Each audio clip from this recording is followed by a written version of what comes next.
नमस्कार दोस्तों, जय जोहार। मैं कौशल तिवारी और बिहनिया संजय में आपका स्वागत है। लोकसभा का चुनाव सर पर है। हालांकि अब कुछ ही दिन रह गए आचार संहिता लागू करने में, लेकिन जिस तरीके से भारतीय जनता पार्टी की राजनीति चल रही है और मोदी सत्ता की धमक सुनाई दे रही है, वह भी हैरानी की बात है।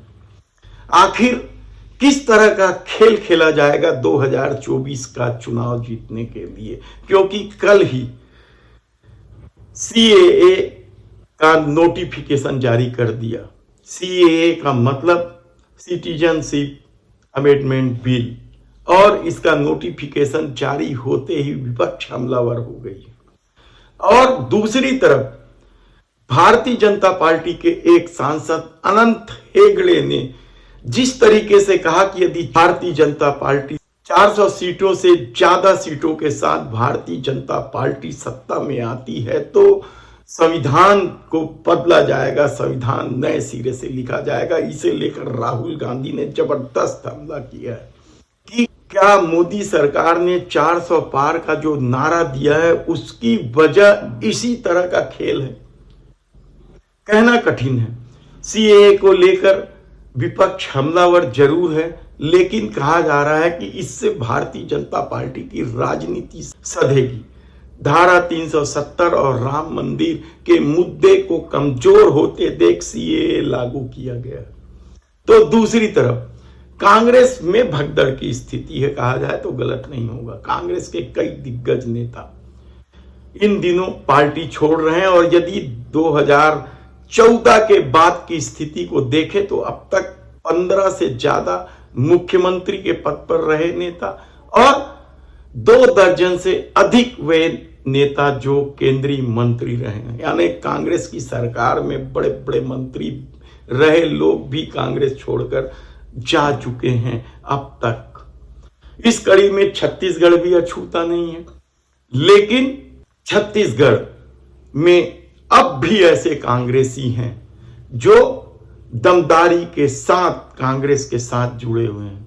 यहां रायपुर लोकसभा क्षेत्र का जब प्रत्याशी घोषित किया गया विकास उपाध्याय को, तो यह मुहिम भी चला दिया गया कि वे टिकट वापस करने के लिए दिल्ली गए हुए हैं, और विकास उपाध्याय को वीडियो जारी करके कहना पड़ा कि वे कांग्रेस के निष्ठावान सिपाही हैं और न केवल चुनाव लड़ेंगे बल्कि राजधानी से भाजपा ने जिस कद्दावर नेता बृजमोहन अग्रवाल को टिकट दिया है उसे हराएंगे। टिकट को लेकर कई लोकसभा क्षेत्रों में विवाद है, महासमुंद से लेकर जांजगीर चांपा तक। कल जांजगीर चांपा के प्रत्याशी शिव डहरिया जब पहुंचे तो उनका जबरदस्त स्वागत हुआ है। तो भूपेश बघेल भी राजनांदगांव जब गए तो कांग्रेसियों ने जोरदार स्वागत किया। लेकिन जिन लोगों की टिकट कटी है उनमें क्या हताशा है, क्या वे कांग्रेस के लिए काम करेंगे, यह सबसे बड़ा सवाल है। टिकट कटने वाले कुछ नेता दे रहे हैं सामने आकर।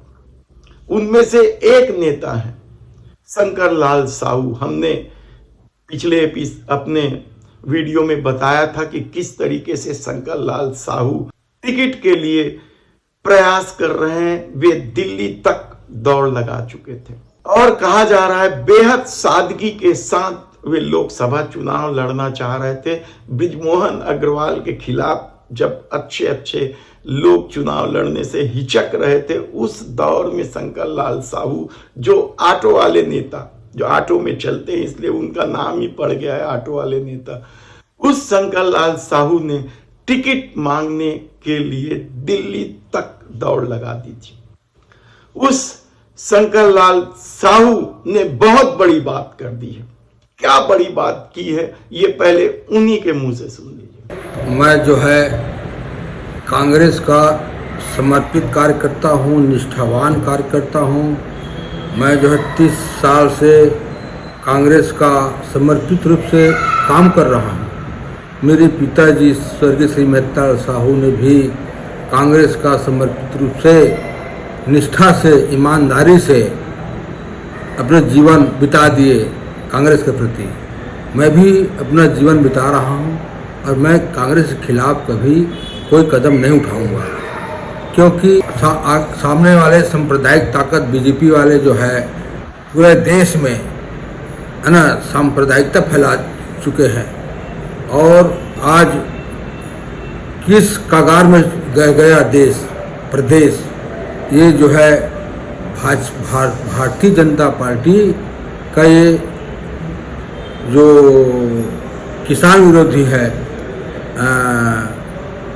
आज पूरे हिंदुस्तान में हरियाणा देखो, पंजाब देखो, दिल्ली देखो, है ना, रायपुर छत्तीसगढ़, रायपुर को भी पूरे छत्तीसगढ़ को देखो, है ना। ये जो है भ्रम फैलाने वाले ही पार्टी है बीजेपी वाले, भ्रम फैलाने वाली पार्टी है। और मैं जो है मैं किसी के बहकावे में रहने वाला नहीं हूँ। मैं एक समर्पित रूप से पार्टी का सेवक हूँ और पार्टी का काम हमेशा निरंतर करता रहूँगा। लोकतंत्र की हत्या करने वाले हैं बीजेपी वाले। आज पूरे हिंदुस्तान मोदी के खिलाफ है, किसान के खिलाफ है, अनुसूचित जाति के खिलाफ है, आदिवासी खिलाफ है, पूरे देश खिलाफ है। देखो कांग्रेस में टिकट मिलना कोई जरूरी नहीं है कि मुझे टिकट मिल जाए। मैंने प्रयास किया, मैं एक समर्पित कार्यकर्ता के रूप में मैंने अधिक से अधिक जहां तक मेरी पहुंच है, जहां तक मेरा संपर्क है, मैंने बहुत कोशिश किया और बहुत प्रयास किया, लेकिन मैं असफल रहा। इसका मतलब मैं असफल रहा हूं तो मैं इसका मतलब है पार्टी बदल दो या पार्टी में चले जाओ, ऐसा नहीं है। मैं एक कांग्रेस का कार्यकर्ता हूं और मुझे प्रदेश के सभी नेताओं पर मुझे भरोसा है और विश्वास है कि मुझे आने वाला भविष्य में मुझे बड़ी जिम्मेदारी जरूर देंगे और मैं निरंतर पार्टी का सेवा करता रहूंगा। और इस लोकसभा का पूरे छत्तीसगढ़ में पूरे 11 लोकसभा को हमारे पार्टी की प्रत्याशी को मैं पुनः जिताने का भरसक कोशिश करूंगा।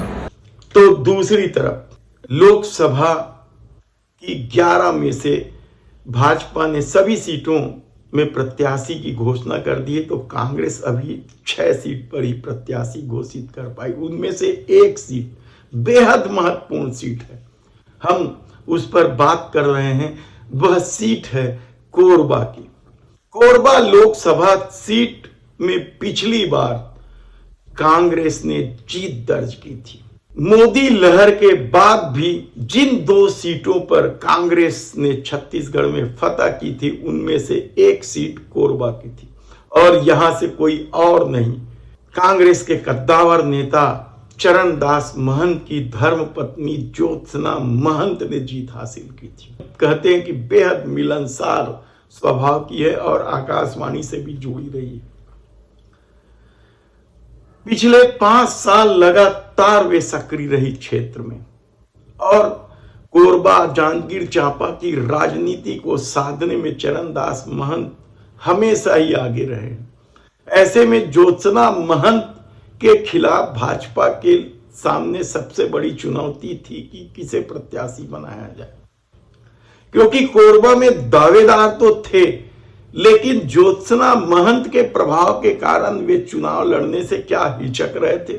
इसलिए दुर्ग से सांसद रही या दुर्ग की निवासी सरोज पांडे को कोरबा में उतार दिया गया है। कहते हैं संगठन भाजपा का बेहद मजबूत है, लेकिन वह संगठन सरोज पांडे के लिए उतनी ही जी जान से काम करेगा, क्योंकि विवाद भी है।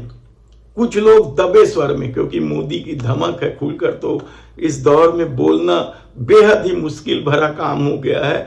जब विपक्षियों का बोलना मुश्किल भरा काम है तो फिर सत्ता पक्ष के लोग कैसे बोल पाएंगे।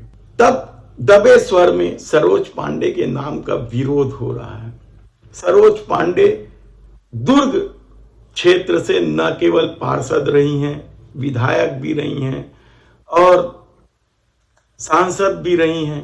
संगठन ने उन्हें भरपूर पदों से नवाजा है और वे दुर्ग से इस बार टिकट भी मांग रही थी, लेकिन वहां से विजय बघेल को टिकट दिया गया, जो मुख्यमंत्री भूपेश बघेल के भतीजे हैं और कई बार मुकाबला भूपेश बघेल से हुआ है और वे पिछली बार ही विधानसभा का चुनाव भी हारे थे। उसके बाद भी उन्हें टिकट दी गई और सरोज पांडे को चूंकि संगठन में उनकी पकड़ है, कई नेताओं के पसंदीदा कैंडिडेट हैं, इसलिए उन्हें कोरबा भेज दिया गया है।